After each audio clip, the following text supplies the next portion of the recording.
Hello everyone, Average Joe here, and as you can see from the title of this video, it's not really going to be a positive one.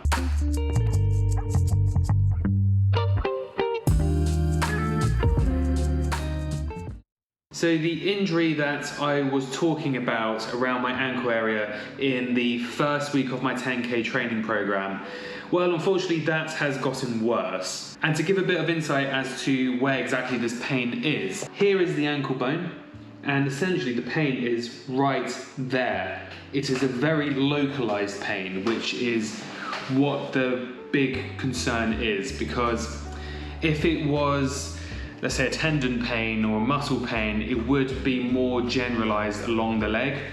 Localized pain means it's a bit more serious, or at least you need to have a bit more caution when dealing with the injury. On top of that, the pain feels like it's on the bone on the leg. It's not really in the muscle.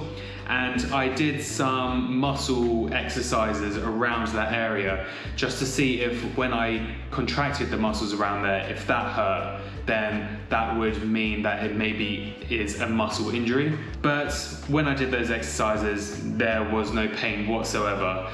So that rules out the muscle problem, but it means it's a bit more serious. So in terms of when I feel this pain, I mean running, of course.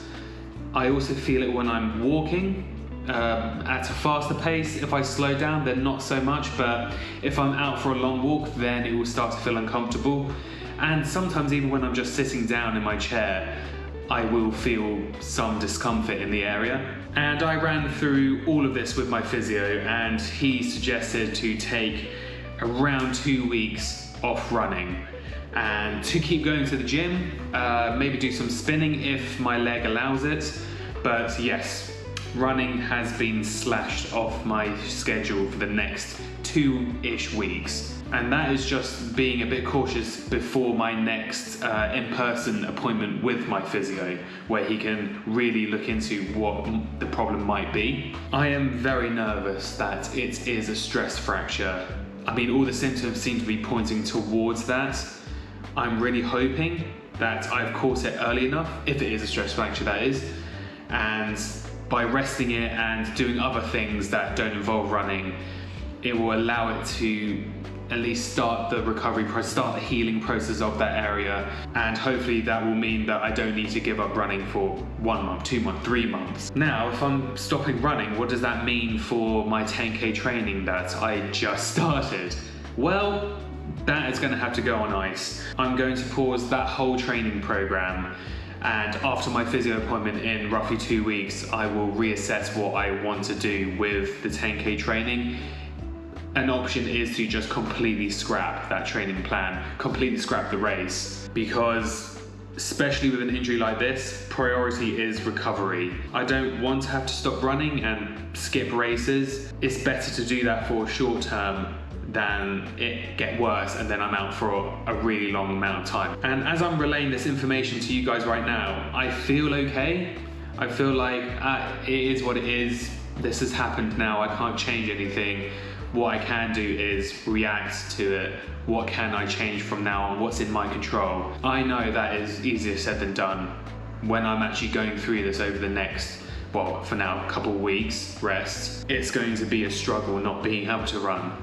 And if I'm out for even longer, that's going to be even harder. And I might do some injury diaries over the next couple of weeks just to show you guys what exactly I'm doing, what type of rehab I'm going through, exactly how I'm feeling in the moment throughout the week. And the main reason why I would want to do that is because we all see the videos of people completing races, having an amazing time running every single day, which is amazing.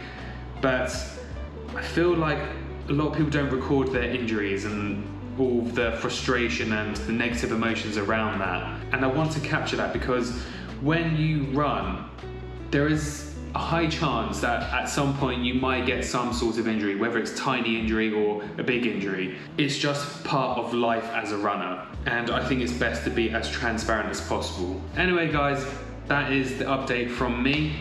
I am going to finish off this video with a reminder to not ignore any sort of pains that you get when you run or after you run. Yes, it is normal to experience discomfort after a run sometimes, so leave it 24 hours, see what it's like the next day.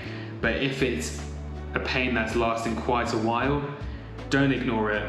Go to a physio, preferably a running physio, because they will prioritize your running whilst offering you advice on how to recover from any sort of ailment that you have. And a reminder for you, and definitely for myself, that injuries are just part of the journey. It's just one chapter in the whole book. The comeback is always greater than the setback. Guys, I've been the Average Joe. I'll see you soon.